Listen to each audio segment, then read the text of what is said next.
Everything happens for a good reason. Trophy तो obviously चाहिए थी, वो शिद्दत थी कि यार ट्रॉफी लेके जाएंगे। कुछ भी स्क्रिप्टेड नहीं है। मैं सिद्धिविनायक जाना चाहता हूँ। एक्चुअली पता है, जब आप अंदर होते तो आपको बाहर का कुछ पता नहीं होता, क्या है क्या नहीं है, कुछ भी नहीं पता होता। तो मुझे ये लगता था कि पता नहीं शायद मुझे पसंद कर रहे हैं नहीं कर रहे हैं, बट जब लोग मुझे गुलाब देते थे तो मुझे थोड़ा सा लगता था कि हाँ पसंद कर रहे हैं मुझको, क्योंकि सलमान सर भी बोलते रहते थे। बट जब मैंने बाहर आके देखा कि मेरे लिए इतना ज़्यादा प्यार, तो मुझे लगता है कि यार ठीक है, मैं टॉप 4 में आई, मैं यहाँ से इतना ज़्यादा भारत का प्यार लेके जा रही हूँ, मेरे लिए वो बहुत काफ़ी है। Everything happens for a good reason. That is it. And I guess I won so many hearts. That's what matters for me. मतलब मैं मेरा एक ये भी था कि फर्स्ट डे रहूँ और लास्ट डे तक रहूँ, वो था। ट्रॉफी तो ऑब्वियसली चाहिए थी, वो शिद्दत थी कि यार ट्रॉफी लेके जाएंगे। पर मैंने अभी कुछ हमारी जब दोस्ती हुई तब एक था कि ब्रो दो में से किसी को भी मिले, पर दोनों में से किसी को मिलनी चाहिए, वो चीज़ पूरी हुई। मुझे बहुत खुशी है कि MC स्टैन ट्रॉफी लेके गए हैं, क्योंकि I think he deserve trophy, क्योंकि जो उनका नेचर था और जो मतलब स्टार्टिंग से वो सेम थे, और लास्ट में बोला उन्होंने 2 हफ्ते पहले उनको गेम समझ में आया, तो मुझे लगता है कि जनता ने वही चीज़ उनकी ज़्यादा पसंद की है। आज वो इसी वजह से वो आज विनर है। He's so real, yaar, and it's about personality. Big Boss is about personality, so he's so real, and I'm so happy for him. बनता है, जनता ने कनेक्ट किया, तो I'm sure there is something कि लोगों ने उससे इतना कनेक्ट किया, so definitely.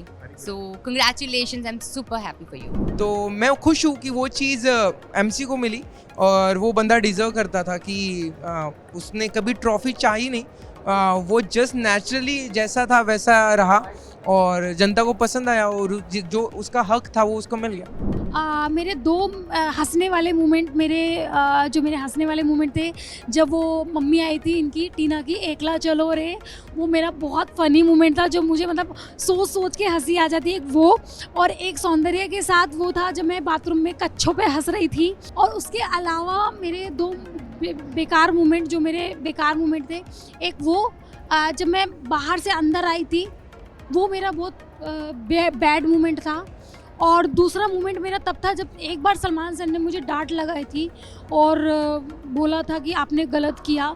उस चीज़ पे मुझे सच में सदमा सा लगा था कि मैंने सीरियसली गलत किया है।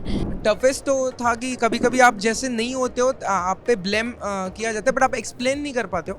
और कुछ चीज़ें होती है बिग बॉस में कि आपको वो कुछ चीज़ें बोली जाती है जो एक्सप्लेन नहीं की जाती, आप करना भी नहीं चाहते हो, और आपको लगता है, मुझे पर्सनली लगा कि मैं एक्शन से वो बोलूँ, तो हो गई। जब फर्स्ट मंथ या सेकेंड मंथ में कुछ चीज़ें हुई थी जो मैं बहुत ही इमोशनली लगा था कि ब्रो आप गेम खेल रहे हो, पर कुछ चीज़ें ऐसी भी नीचे मत जाओ कि आप कुछ प्रिंसिपल या इंसानियत छोड़ के ये जाओ। बट मैं इमोशनल होके फिर कभी एक मंथ आया थी, वही इंसान ने मुझे आके बात की, और वो जो बोला था उसके अपोजिट कुछ वर्ड बोला, और वो एक मोमेंट था। और एक AV का मोमेंट था कि जो मैं भूल नहीं सकता हूँ। आपको हमेशा लगता है जब आप कुछ चीज़ करते हो कि आपको कोई अप्रिशिएट करे, तो मुझे वो अप्रिशिएशन AV के थ्रू मिला था। और AV मैंने देखा तो बिग बॉस ने जो अप्रिशिएट किया था, मतलब हाँ अभी सही लग रहा है, जो चीज़ें की है वो मिली है। तो बिग बॉस का AV होता है ना, वो आपकी पूरी जर्नी होती है, और वो देख के मुझे लगा ब्रो मैंने वाट तो लगाई है सबकी। कुछ भी स्क्रिप्टेड नहीं है, सब ओरिजिनल है। पहले मुझे भी ऐसे लगता था, बहुत सारी गलतफहमी थी, कुछ भी नहीं है। और सीरियसली बिग बॉस में रहना एक आपके लिए आपकी ज़िंदगी बदलने वाला ये एक रियलिटी शो है। तो मैंने यहाँ से जो सीख के गई हूँ, जो सलमान सर की डांट ने जो मुझे सिखाया है, शायद मैं पूरी लाइफ में कभी किसी से सीख नहीं पाती।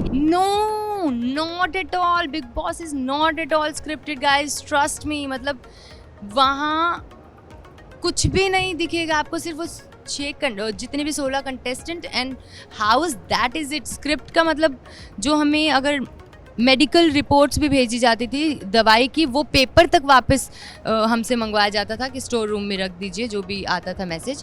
That is it, there is no script. Trust me, अगर ऐसा लगेगा ना आपको तो कुछ भी स्क्रिप्टेड नहीं है, सब रियल थे। वहाँ पर जो जैसे थे वो वैसे थे। मैंने सबसे प्यारी सीखी जो उन्होंने मुझे बोला कि अर्चना, जब आप बोलते हो तो आप ये नहीं सोचते कि किसी को हर्ट हो रहा है या नहीं हो रहा है, तो बोलने से पहले एक बार सोच लो कि आप क्या बोल रहे हो। बट वो जो घर का माहौल था, उस वक्त आपका दिमाग काम ही नहीं करता जब आप पे गुस्सा होता है, क्योंकि आप 16 लोगों के बीच में गिरे हुए हो, बाहर कुछ नहीं, आप ना म्यूजिक ना कुछ, वही चीज़ें। तो वो चीज़ें मैंने सीखी कि आपको बोलने से पहले एक बार सोच के बोलना चाहिए कि किसी को हर्ट ना हो, किसी को दुख ना हो, किसी को तकलीफ ना हो। सलमान सर से मैंने क्या नहीं सीखा सलमान सर ने जो बैक टू बैक वीकेंड के बाद में मुझे समझाया है, I have learned a lot from him that कि अपनी बात रखने से ज़्यादा आप दूसरों की बात भी सुन सकते हो, हर किसी का नज़रिया अलग हो सकता है, आप ये सोचते हो ज़रूरी नहीं है सामने वाला भी उस चीज़ को सही समझे, हो सकता है वो गलत समझे, व्हाटएवर। तो हर किसी का नज़रिया अलग होता है, पेशेंस रखना बहुत ज़रूरी होता है। So there are lot of things. Salman भाई ने एक जो मैं भी सोचता हूँ, ये शो कभी भी कोई बीच में भी जाए या लास्ट तक भी जीते या बीच में भी, तो हर किसी को उसके हिसाब से कुछ देके जाता है। बट आपने जब जर्नी स्टार्ट होती है और वो लेके जाने के बाद वहाँ पे सोच के आपने रुकना नहीं, आपको जो चीज़ मिलती है उस पर फोकस करके आगे काम करना है और आपके डोर ओपन भी होते हैं। तो मुझे लगता है हमारे सीज़न में हम लकी है कि बहुत लोगों को जो बहुत पहले निकले बाहर उनको भी काम मिलना चालू है। बहुत लोगों को बड़ी बड़ी फिल्में मिली है, निमृत को मिली है, अब्दू का एक बड़ा प्रोजेक्ट मिला है, तो उसी पे फोकस करना चाहिए। तो सलमान भाई ने बहुत सारी चीज़ें ऐसी बोली है जो हम सबको काम आएगी लाइफ में। और सलमान खान बताएंगे कभी सोचा भी नहीं था कि घर पे अमरावती में बैठ के जब आप बॉडी बनाते हो और फिर सलमान खान आपको समझाते, तो ये बहुत बड़ी बात है अपने। सौंदर्या, प्रियंका, ये दोनों को मैं अपनी लाइफ के दोस्त बना के रखना चाहती हूँ, क्योंकि ये सौंदर्या मैं फर्स्ट नंबर पे लेना चाहती हूँ, क्योंकि सौंदर्या मुझे समझती है और शायद किसी ने नहीं समझा जो सौंदर्या ने मुझे समझा है। तो मैं सौंदर्या को अपनी दोस्त बना के रखना चाहती हूँ और प्रियंका को भी। Ankit Gupta of course, and why everybody know, right? I mean he is a great friend of mine. तो अंकित के अलावा if I would say then maybe MC मंडली ब्रो, मतलब एक का नाम कैसे लेंगे, मंडली है। मैं जब तक लाइफ रहेगी तब तक वो मंडली के साथ चिल भी मारेंगे, मज़े भी करेंगे और रियल लाइफ में भी एक दूसरे को साथ देंगे। नहीं, ऐसा कोई नहीं है। पहले मैंने स्टैंड का नाम लिया था, बट उसके बीच में अभी वो हम दोनों की दोस्ती हो गई थी बीच में, तो हमारे जो गिले शिकवे थे सब दूर हो गए।